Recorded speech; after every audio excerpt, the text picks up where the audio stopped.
Hello, trading has closed on December 28th, 2023. We always do our disclaimer before we go over our calls and make some predictions.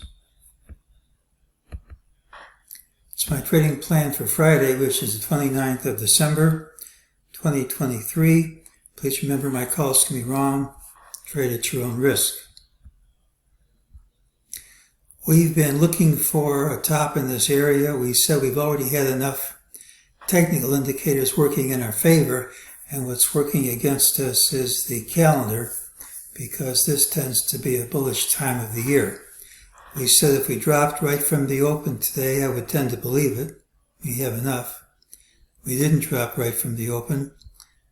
We gapped sharply higher, and that kills the idea before the open. I thought if we drop, we might not see our target, 47.85.40, but when we gapped up, that printed. And it printed within its preferred time frame, and it was support, even though it didn't hold at the end. This is a reminder of what we said. We said there might be a delay, and so far it's been delayed. I just don't think it's going to be delayed too much longer. Tomorrow has the early low. Well, MEJT said this move up here wasn't going to stick, and it didn't. What's important here is that this is a pattern which has the early low and the late high. Normally it's a positive day. When it isn't positive, it leads to more weakness. Only thing that would kill the idea would be to gap, overtake today's high, because that can substitute for today's close. So if we don't gap and overtake today's high, that's a negative pattern. We should see lower prices, even if we don't close lower. Gapping up is not impossible, because that's a wall into the close. It tends to represent panic selling by retail customers, and these things can get messed up by income tax considerations at the end of the year, but it's entirely possible we gap up and invalidate the negativity of this pattern. But even if that were to happen, I wouldn't be impressed. Let's see why.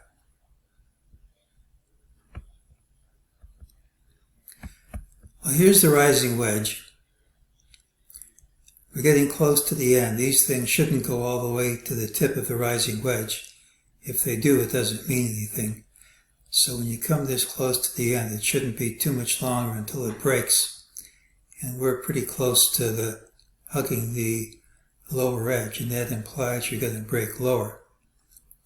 Now, if we do gap up tomorrow, hit a new high, which we don't have to do,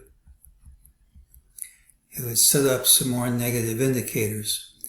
This is George Lindsay's low to high, which hits tomorrow on the 29th.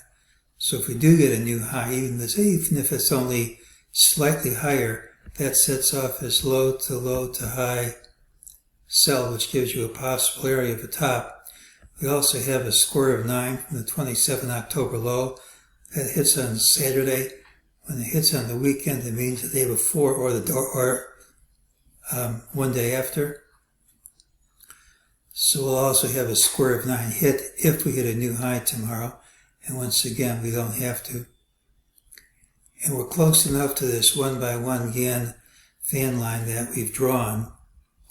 But tomorrow we came within like 8 points today. That's close enough for me. But if we go up tomorrow, we'll hit it exactly at 47.98. We were at 47.93 today at the high.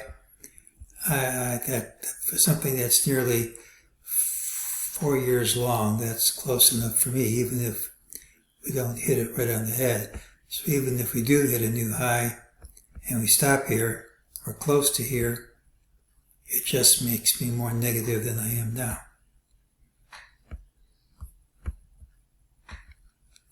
You don't have to play with the wave counts too much to make the fibs all fit, so we certainly don't have to go higher. Nothing stops us from dropping right now.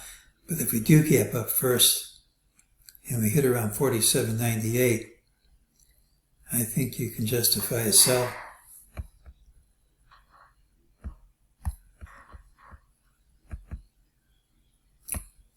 Well, Friday's pattern has really low regardless of where we open. Today's normally bullish day wasn't. Now, if that's maintained at the open, it should lead to lower prices regardless of where we close. And despite hitting a new recovery high, we closed under a multiple prior highs. And if that's maintained at the open, that's a rejection of the highs. The wall into the close makes capping it plausible. It certainly isn't a requirement. We already have enough to call a top in this area. And if we started dropping right from the open, I would tend to believe it. But if we didn't drop right from the open, we rallied to around 47.98 cash, and we stopped there. That's more bearish indicators coming on top of all the ones we've been discussing for the last week.